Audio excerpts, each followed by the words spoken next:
Bien, chers frères et sœurs dans le Seigneur, nous célébrons le 22e dimanche du temps ordinaire de l'année liturgique C. En ce jour, l'Évangile nous rapporte l'observation que le Christ fait lors des noces.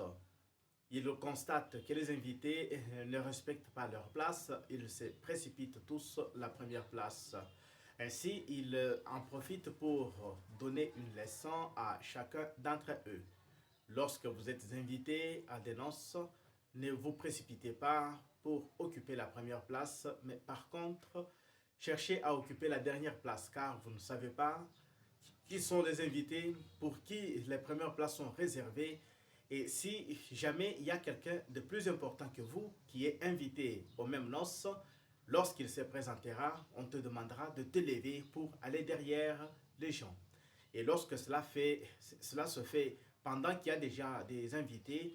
souvent on est couvert de honte. Honte parce que les yeux de tout le monde seront fixés sur nous, les yeux de tout le monde seront tournés vers nous pour pouvoir se moquer de nous. Par contre, si nous avions occupé la dernière place,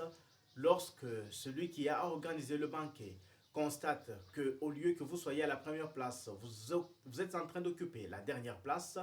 il pourra nous rappeler que notre place c'est ici devant et non derrière. Et lorsqu'il nous invite à pouvoir aller de l'avant, à pouvoir occuper la première place, les yeux de tout le monde nous fixant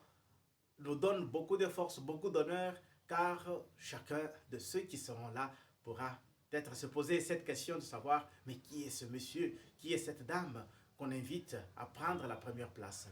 Et donc c'est dans l'humilité que le Seigneur Dieu nous élève, c'est dans l'humilité que le Seigneur notre Dieu nous donne la grâce de devenir plus important que ce que nous croyons être, que ce que nous prétendons d'être. Et donc le Seigneur, lorsqu'il veut réaliser des grandes choses, lorsqu'il veut réaliser de grandes promesses qu'il donne à son peuple, il compte plus sur des personnes qui sont humbles plutôt que sur des orgueilleux. Les orgueilleux, nous dit la première lecture, ils sont déjà, je dirais, saturés, ils sont incurables, ils sont pleins d'eux-mêmes, ils ne savent pas qu'en dehors d'eux, il y a d'autres personnes, il y a une personne plus importante qui puisse leur donner de la valeur, qui puisse leur donner, je ne sais pas moi, une leçon, qui puisse orienter leur vie.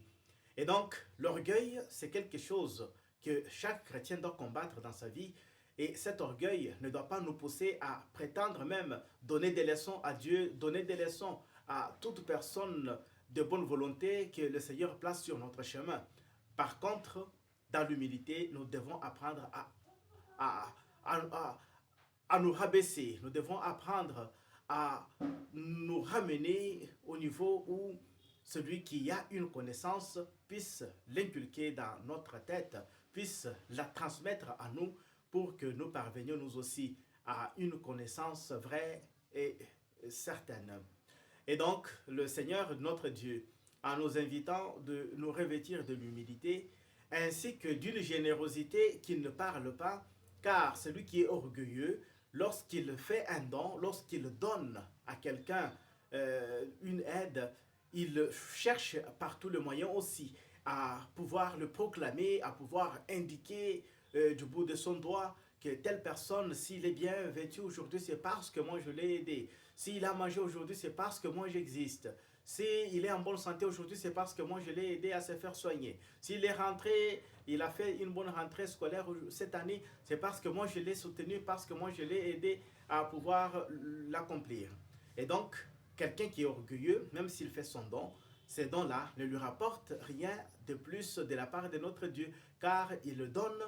avec la main droite et fait savoir à la main gauche. Alors que dans la logique de notre Dieu, ça devrait être le contraire. C'est ainsi que dans la deuxième partie de la parabole que le Christ donne à ses disciples, il nous demande de pouvoir donner gratuitement, de donner avec beaucoup de générosité en reconnaissant que nous-mêmes aussi, ce que nous sommes et ce que nous avons est fruit de la générosité de notre Dieu. Ainsi, lorsque nous donnons, lorsque nous assistons les personnes qui sont dans le besoin, le Seigneur Dieu sait nous récompenser le Seigneur notre Dieu sait nous venir en aide au moment opportun. Et parfois, c'est au moment où nous nous attendons le moins que Dieu fait son intervention, que Dieu agit en notre faveur, que Dieu nous comble de ses bienfaits. Ainsi, aujourd'hui, en ce 22e dimanche, que chacun de nous cherche à se revêtir de l'humilité et cherche aussi à se revêtir d'une générosité qui ne crie pas, d'une générosité qui n'attend pas en retour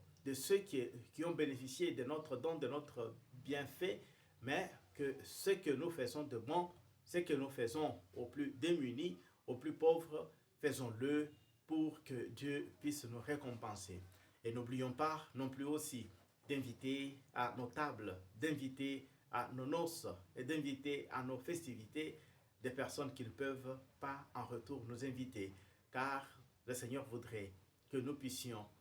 construire